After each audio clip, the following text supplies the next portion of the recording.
Good morning guys, and welcome back to my YouTube channel. Now today's video is going to be all about my current diet, training, and my goals. Plus I am also going to give you a bit of an insight into reverse dieting.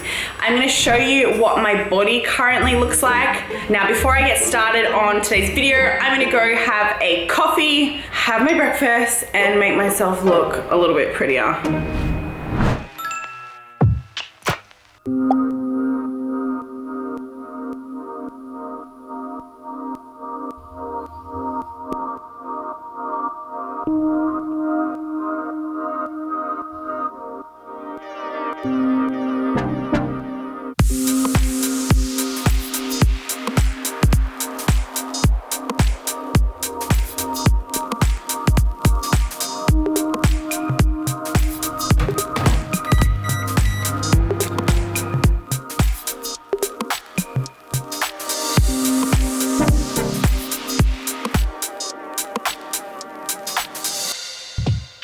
So for the last few months, I have actually been traveling a lot. So I have been really out of routine when it comes to my diet and my training. For me, I am an ectomorph body type. So that kind of means that I don't find it hard to stay lean. What I do struggle with is building and maintaining my muscle mass. So while the last few months I have been able to keep lean, this has come at a cost, and I have lost quite a lot of muscle. So now my goal is to ultimately keep on making improvements to my physique, and that means building muscle to give my body a lot more shape.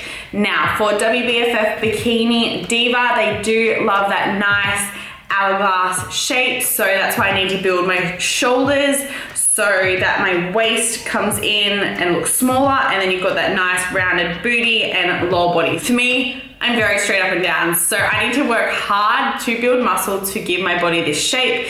So now my focus is to really build back up those calories, get strong, and have some structure again with my training.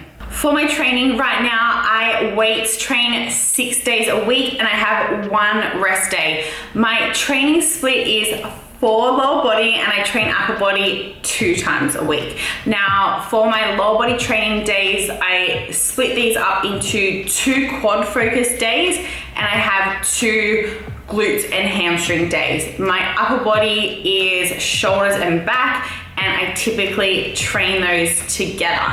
Now, I definitely wouldn't be recommending everyone out there to all of a sudden jump to training lower body 4 times a week. I am quite conditioned to this type of training, so for me this works.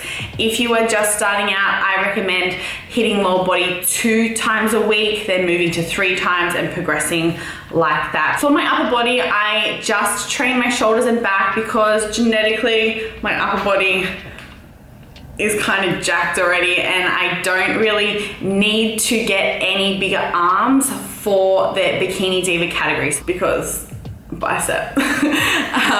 And I also get asked a lot about chest training because it's also something that I don't include in my training. With my chest, I've had my boobs done, and I find it extremely uncomfortable training chest, so that is why I don't do it anymore.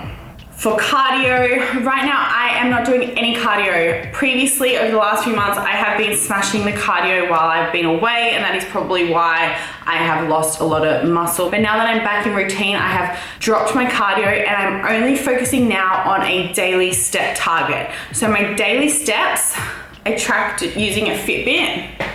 This is what it looks like. It's not the prettiest of things, but it does the job. So with my Fitbit, I just look at the steps, and I aim for 10 to 12,000 per day. Now, tracking your steps is a form of tracking your NEAT levels. Now, NEAT refers to your non-exercise activity thermogenesis. So this is basically the calories that are expended outside of the gym, just in your normal daily life. But if you are not that active during the day, you might need to get out there and purposely move. Your steps don't need to be done in the gym. They can be done just whenever during the day. They all add up. That's a question I get asked a lot.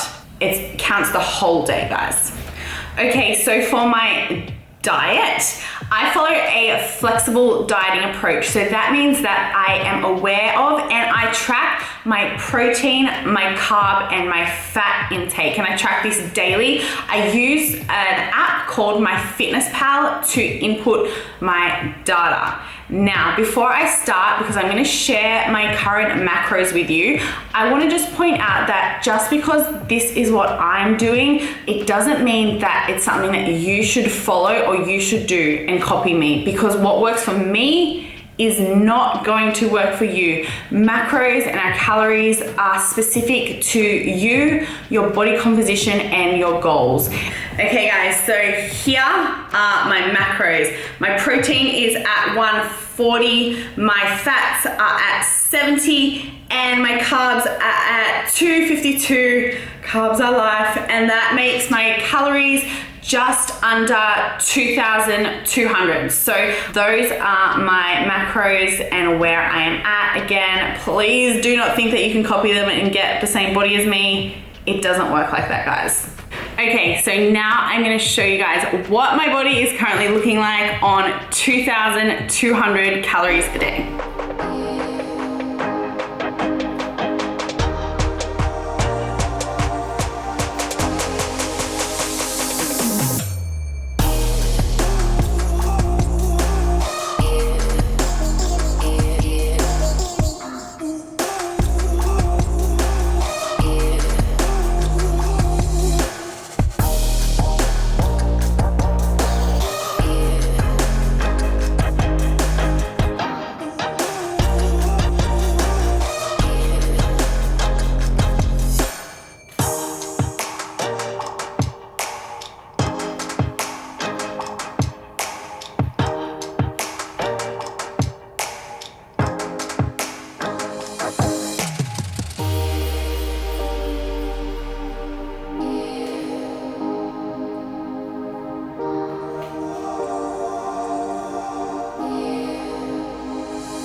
Okay guys, outfit change. I'm running super late for the gym, but I just thought I'd quickly show you what I'm wearing before I get on to talking about reverse dieting. So this is Ryderwear set, the new camo collection top, super comfy, and these are their little booty shorts. They are a little bit short, but they look good. So these are scrunch bum. Yes. So to put it simply, a reverse diet basically is a way of increasing your calories, tapering back your training volume, all while minimizing fat gain. I have been in a calorie deficit for way too long now, so that means my metabolic rate has really slowed. Our body responds when we are dieting down by slowing down our metabolism, as this is a way that our body is basically stopping itself from starving. When we are too lean and when we are in a calorie deficit for a prolonged period of time, our body does go through some negative adaptations. So that is why we need to make sure that we are going through phases of getting ourselves out of a deficit so that we can restore these hormonal markers. As you diet down, your fat cells actually shrink, your leptin decreases, your ghrelin increases, and our bodies just don't burn fat as efficiently or operate as efficiently as they did before. So after you have been dieting down and then you eat more food again, your body is actually primed to store fat because of these negative adaptations. So that is why the reverse dieting process is really important.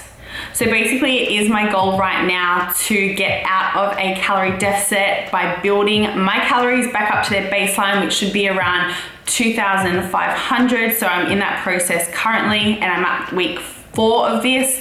I have been increasing my calories every 10 to 14 days based on the way that my body is looking. I have been weighing myself along the way and making sure that I have been tracking my calories just so that I can really have something to measure and so that I know exactly what changes need to be made. My calories have been increasing during this time, approximately 100 to 150 calories per week. So it is only a small increment, but we do this because we do want to minimize fat gain along the way.